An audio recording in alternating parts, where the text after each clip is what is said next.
신앙생활을 하다 보면 어느 순간부터 마음이 편해지기보다 더 바빠지고 더 무거워질 때가 있습니다.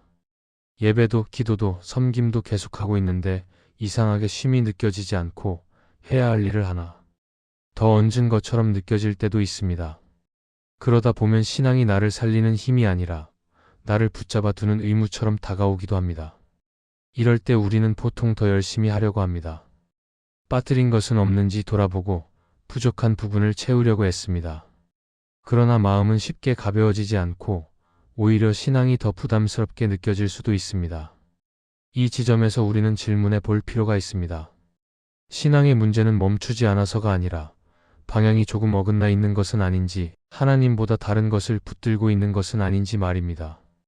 오늘 우리는 신앙이 왜 쉼이 되지 않고 의무처럼 느껴질 수 있는지, 그리고 다시 쉼의 자리로 돌아가기 위해 무엇을 붙들어야 하는지를 함께 나누려 합니다.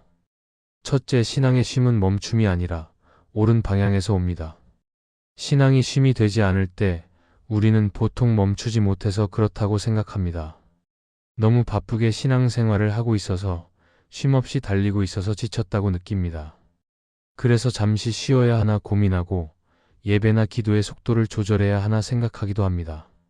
물론 몸의 쉼도 필요하지만 신앙의 쉼은 단순히 멈춘다고 찾아오는 것은 아닙니다. 방향이 바로 서 있지 않으면 아무리 멈춰도 마음은 쉬지 못합니다. 신앙의 쉼은 속도의 문제가 아니라 방향의 문제입니다. 어디를 향해 걷고 있는지가 분명하지 않으면 아무리 천천히 가도 마음은 계속 긴장하게 됩니다.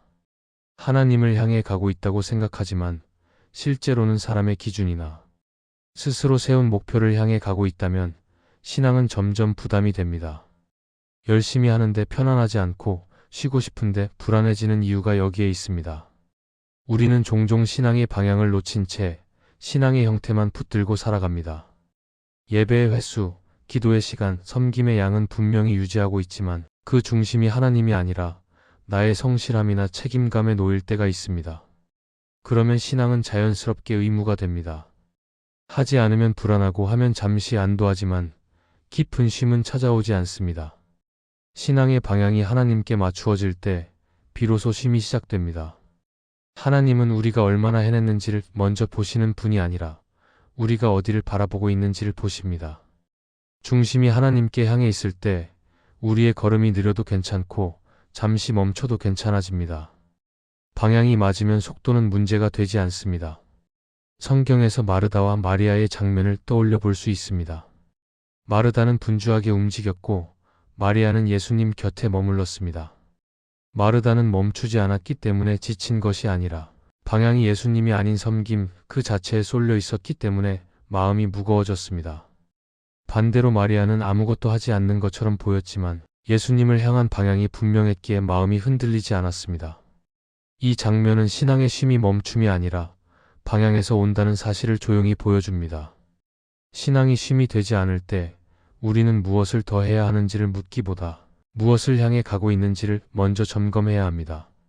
하나님을 기쁘시게 하려는 마음이 어느새 사람의 시선이나 스스로에 대한 만족으로 바뀌지는 않았는지, 하나님과 동행하기보다 기준을 지키는 데 집중하고 있지는 않은지 돌아볼 필요가 있습니다. 방향이 어긋난 상태에서는 더 열심히 할수록 마음이 더 지칠 수 있습니다. 옳은 방향은 늘 단순합니다. 하나님께 나아가고 하나님 안에 머무는 것입니다. 잘해 보이려는 마음보다 하나님 앞에 정직하게 서려는 마음이 앞설 때 신앙은 다시 숨을 쉽니다. 넘어질 수 있고 부족할 수 있지만 방향만 하나님께 향해 있다면 그 길은 쉼의 길이 됩니다. 신앙의 쉼은 아무것도 하지 않을 때 오는 것이 아니라 하나님께로 향할 때 시작됩니다. 방향이 바로 서면 신앙은 더 이상 무거운 짐이 아니라 마음을 붙들어주는 길이 됩니다. 이 방향을 다시 붙들 때 우리는 신앙 안에서 다시 숨을 쉬게 될 것입니다. 둘째, 신앙이 쉼이 되지 않는 이유는 복음이 아닌 율법을 섬기고 있기 때문입니다. 신앙이 어느 순간부터 무겁게 느껴질 때가 있습니다. 예배를 드려도 마음이 편해지기보다 더 긴장되고 기도를 해도 위로보다 부담이 앞설 때가 있습니다.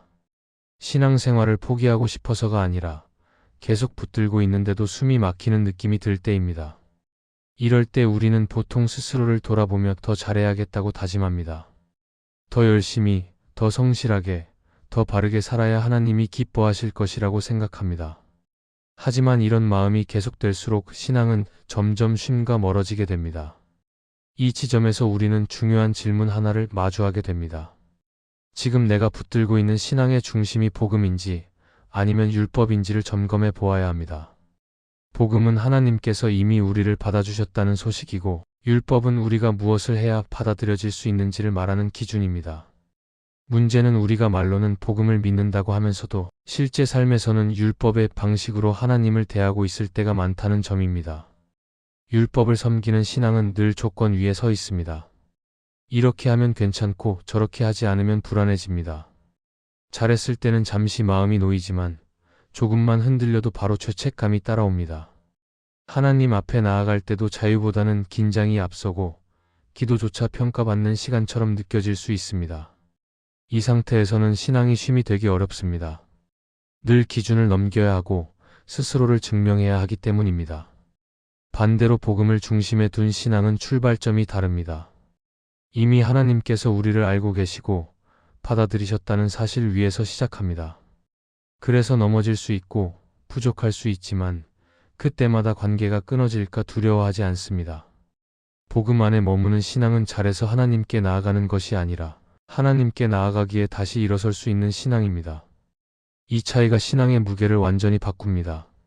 신앙이 쉼이 되지 않을 때 우리는 종종 하나님을 엄격한 평가자로 오해합니다. 늘 점수를 매기고 기준에 미치지 못하면 실망하실 것이라 생각합니다. 그러나 하나님은 우리의 상태를 이미 아시고 그럼에도 불구하고 함께 하시는 분이십니다. 복음은 하나님께서 우리의 연약함을 조건 삼지 않으신다는 선언입니다. 이 사실을 마음으로 다시 붙들 때 신앙은 조금씩 숨을 쉬기 시작합니다. 성경에서 베드로는 여러 번 넘어졌고 예수님을 부인하기까지 했습니다. 율법의 기준으로 보면 그는 실패한 제자였습니다. 하지만 예수님은 베드로를 포기하지 않으셨고 다시 부르셨습니다. 베드로가 다시 일어설 수 있었던 이유는 더 잘해서가 아니라 이미 받아들여졌다는 사실 때문이었습니다. 이 장면은 복음이 신앙을 어떻게 쉼의 자리로 이끄는지를 잘 보여줍니다. 율법을 붙든 신앙은 늘 자신을 몰아붙입니다. 쉬면 죄책감이 생기고 잠시 멈추면 뒤처진 것처럼 느껴집니다. 하지만 복음을 붙든 신앙은 다릅니다. 쉬는 시간조차 하나님 안에서 허락된 자리로 받아들이게 됩니다. 하나님은 우리가 쉼없이 달려야만 기뻐하시는 분이 아니라 하나님 안에서 머물며 살아가기를 바라시는 분이십니다. 신앙이 쉼이 되지 않는다면 더 열심히 해야 할 이유를 찾기보다 지금 내가 무엇을 섬기고 있는지를 돌아볼 필요가 있습니다. 복음을 붙들고 있는지 아니면 스스로 만든 기준을 섬기고 있는지 살펴보아야 합니다. 복음에서 멀어질수록 신앙은 무거워지고 복음으로 돌아갈수록 신앙은 단순해집니다. 복음은 신앙의 긴장을 풀어주고 하나님과의 관계를 다시 살아있게 만듭니다. 우리가 잘해서 사랑받는 것이 아니라 사랑받고 있기에 다시 살아갈 수 있다는 사실을 붙들 때 신앙은 의무가 아니라 쉼이 됩니다. 이 복음의 자리로 돌아갈 때 하나님은 우리를 다시 편안한 품으로 이끄실 것입니다. 셋째, 신앙이 쉼이 되지 않는 이유는 사랑보다 책임을 앞세우기 때문입니다. 신앙생활을 오래 하다 보면 어느 순간부터 마음이 점점 무거워질 때가 있습니다. 처음에는 기쁨으로 시작했던 일들이 점점 책임으로 바뀌고 자발적이던 마음은 의무감으로 굳어질 때가 있습니다. 예배를 드리고 기도를 하고 맡은 역할을 감당하면서도 마음 한쪽에서는 쉬지 못하고 있다는 느낌이 남습니다. 신앙이 잘못된 방향으로 가고 있는 것은 아닌데도 왜 이렇게 숨이 가쁜지 스스로 이해하기 어려울 때가 있습니다. 이럴 때 우리는 신앙의 중심이 어디에 놓여 있는지를 돌아볼 필요가 있습니다. 사랑에서 시작된 신앙인지 아니면 책임에서 유지되고 있는 신앙인지 말입니다. 사랑에서 출발한 신앙은 자연스럽게 하나님께 나아가게 만들지만 책임으로 붙든 신앙은 스스로를 계속 몰아붙이게 만듭니다. 하지 않으면 불안해지고 잘하지 못하면 죄책감이 생기며 잠시라도 느슨해지면 신앙이 무너질 것 같은 두려움이 따라옵니다. 책임이 앞서는 신앙은 늘 계산을 동반합니다. 얼마나 했는지, 빠뜨린 것은 없는지, 다른 사람보다 부족하지는 않은지 계속해서 점검하게 됩니다. 이 과정에서 하나님과의 관계는 점점 대화가 아니라 점검표처럼 느껴질 수 있습니다. 하나님 앞에 나아가는 시간조차 쉼이 아니라 평가받는 자리처럼 느껴지면 신앙은 자연스럽게 무거워집니다. 하지만 하나님께서 우리를 부르신 자리는 책임을 먼저 요구하는 자리가 아닙니다. 하나님은 먼저 사랑으로 우리를 부르셨고 그 사랑 안에서 살아가도록 이끄십니다. 책임은 사랑의 결과이지 출발점이 아닙니다. 사랑이 빠진 책임은 신앙을 지치게 만들고 사랑 안에 있는 책임은 오히려 삶을 안정되게 만듭니다. 이 순서가 바뀌는 순간 신앙은 쉼을 잃기 시작합니다. 성경에서 요나는 하나님께서 맡기신 사명을 알고 있었고 그 책임의 무게도 분명히 느끼고 있었습니다. 그러나 그의 마음에는 하나님의 사랑과 뜻에 대한 신뢰보다 자신의 판단과 부담이 앞서 있었습니다. 그 결과 요나는 사명을 감당하는 자리보다 도망치는 길을 선택했고 그 과정에서 그의 마음은 점점 더 무거워졌습니다. 이 이야기는 책임이 사랑을 앞설 때 신앙이 얼마나 쉽게 지치고 흔들릴 수 있는지를 보여줍니다. 사랑보다 책임이 앞설 때 우리는 하나님을 기쁘시게 하기 위해 살아가기보다 실망시키지 않기 위해 살아가게 됩니다. 이 차이는 매우 큽니다. 기쁘게 하고 싶은 마음에는 자유가 있지만 실망시키지 않으려는 마음에는 늘 긴장이 따라옵니다. 그 긴장이 쌓이면 신앙은 쉼이 아니라 부담이 됩니다. 신앙의 쉼은 책임을 내려놓는 데서 오는 것이 아니라 책임의 자리를 다시 바로잡는 데서 옵니다. 하나님을 사랑하기 때문에 감당하는 책임과 책임을 다해야 사랑받을 것 같아서 감당하는 책임은 전혀 다른 무게를 가집니다. 전자는 마음을 단단하게 하지만 후자는 마음을 소모시킵니다. 우리가 붙들어야 할 것은 책임의 양이 아니라 사랑의 자리입니다. 사랑이 중심이 될 때 우리는 부족해도 하나님께 나아갈 수 있습니다. 잘하지 못한 날에도 하나님 앞에 숨지 않아도 됩니다. 사랑 안에서는 넘어짐이 끝이 아니라 다시 일어서는 과정이 됩니다. 그래서 신앙은 더 이상 숨 막히는 의무가 아니라 다시 숨을 고를 수 있는 자리로 바뀝니다. 신앙이 쉼이 되지 않는다면 더 많은 책임을 내려놓아야 할지 고민하기보다 지금 내 신앙의 중심에 사랑이 있는지를 돌아보아야 합니다. 하나님을 사랑하기 때문에 살아가고 있는지 아니면 책임을 다해야 괜찮은 사람으로 남을 수 있을 것 같아서 애쓰고 있는지 스스로에게 정직하게 물어볼 필요가 있습니다. 사랑이 다시 중심에 설 때 신앙은 자연스럽게 숨을 쉽니다. 해야 해서가 아니라 함께하고 싶어서 하나님께 나아가게 됩니다. 그 자리에서 우리는 알게 될 것입니다. 하나님은 우리를 책임으로 묶어 두시는 분이 아니라 사랑 안에서 쉬게 하시는 분이라는 사실을, 그리고 그 사랑 안에서 신앙은 다시 쉼의 자리로 회복될 것입니다.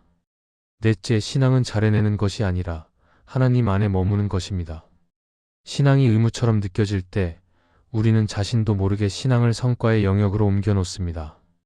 얼마나 꾸준히 했는지, 얼마나 빠지지 않았는지, 얼마나 기준에 맞게 살았는지를 스스로 점검하며 신앙을 관리하려 합니다. 그러다 보면 신앙은 관계가 아니라 과제가 되고 하나님과의 동행은 점점 부담으로 바뀌게 됩니다. 잘해낸 날에는 잠시 마음이 놓이지만 그렇지 못한 날에는 죄책감이 깊어집니다.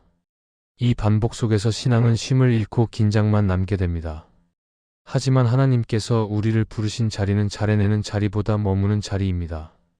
신앙의 핵심은 얼마나 완벽하게 해냈는지가 아니라 누구 안에 머물러 있는지에 있습니다. 하나님 안에 머문다는 것은 언제나 잘하고 있다는 의미가 아니라 부족한 모습 그대로 하나님 앞에 서 있다는 뜻입니다. 넘어질 수 있고 지칠 수 있고 흔들릴 수 있지만 그때마다 다시 하나님께로 돌아올 수 있다는 신뢰 위에 서 있는 상태입니다. 신앙이 잘해내는 것이 되면 우리는 늘 결과를 바라보게 됩니다. 오늘의 예배가 어땠는지, 기도가 잘 되었는지, 내 마음이 충분히 뜨거웠는지 평가하게 됩니다. 그러나 신앙이 머무는 것이 될 때 우리는 결과보다 관계를 바라보게 됩니다. 하나님 앞에 나왔다는 사실 자체가 중요해지고 그 자리에 머물렀다는 것이 이미 충분하다고 받아들이게 됩니다. 이 차이가 신앙의 무게를 완전히 바꿉니다. 성경에서 다윗은 언제나 잘해낸 사람은 아니었습니다. 실패도 있었고 넘어짐도 분명했습니다. 그럼에도 다윗의 신앙이 무너지지 않았던 이유는 그는 하나님 안에 머무는 법을 알고 있었기 때문입니다. 자신의 상태가 어떠하든 그는 하나님께 돌아갔고 그 자리에서 다시 숨을 골랐습니다. 다윗의 신앙은 완벽함이 아니라 머물면서 힘을 얻었습니다. 신앙이 쉼이 되지 않는 이유는 우리가 하나님 안에 머물기보다 스스로를 관리하려 하기 때문일 수 있습니다. 하나님과 함께 있기보다 하나님 앞에서 괜찮은 사람으로 남아 있으려 했을 때 신앙은 자연스럽게 무거워집니다. 머무는 신앙은 자신을 증명하지 않습니다. 그저 하나님께 속해 있음을 인정하며 그 자리에 머뭅니다. 팀 켈러는 그의 책 기도에서 이렇게 말합니다. 기도는 하나님께 무언가를 얻어내는 수단이 아니라 하나님 안에 머무는 관계의 자리이다. 이 말은 신앙 전체에도 그대로 적용됩니다. 신앙은 무언가를 이루기 위한 도구가 아니라 하나님 안에 머무는 삶 그 자체입니다.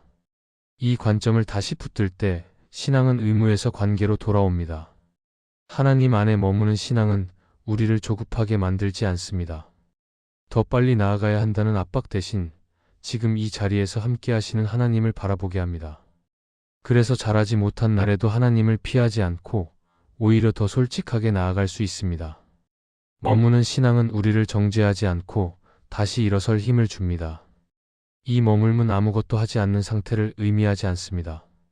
오히려 하나님 안에 머무를 때 우리의 순종과 섬김은 더 자연스러워집니다. 억지로 해야 하는 일이 아니라 함께하고 싶어서 움직이는 삶으로 바뀝니다. 신앙이 쉼이 되는 순간은 우리가 멈출 때가 아니라 하나님 안에 제대로 머물 때 찾아옵니다. 신앙이 의무처럼 느껴질 때 더 잘해보려고 애쓰기보다 다시 하나님 안에 머무는 자리로 돌아가야 합니다. 그 자리에서 하나님은 우리가 잘해내기를 기다리시는 분이 아니라 우리와 함께 머물기를 기뻐하시는 분이라는 사실을 알게 될 것입니다. 그 깨달음 속에서 신앙은 다시 쉼이 되고 하나님과의 관계는 부담이 아니라 생명이 될 것입니다. 오늘의 말씀이 은혜가 되셨다면 댓글에 아멘이라고 적어주시면 감사하겠습니다. 여러분들이 남겨주시는 댓글은 정말 큰 힘이 됩니다. 그리고 여러분들이 눌러주시는 좋아요와 구독도 큰 힘이 됩니다. 오늘도 함께 해주셔서 감사합니다. 기도하겠습니다. 하나님, 신앙이 의무처럼 느껴질 때에도 저를 정죄하지 않으시고 다시 하나님 안에 머물도록 부르시는 은혜를 믿게 하시니 감사합니다. 오늘의 말씀을 통해 잘해내려고 애쓰는 마음을 내려놓고 결과보다 관계를 붙들며 하나님께 기대어 살아가기로 다짐합니다. 지치고 무거운 순간마다 다시 쉼의 자리로 돌아가게 하시고 사랑받기 위해 애쓰는 신앙이 아니라 이미 사랑받은 자로 살아가게 인도해 주옵소서. 제 속도를 내려놓고 하나님의 시선 안에서 숨쉬며 걷게 하시고 오늘도 하나님과 함께하는 길을 선택할 힘을 허락해 주시기를 원합니다. 이 모든 기도를 예수님의 이름으로 기도합니다. 아멘.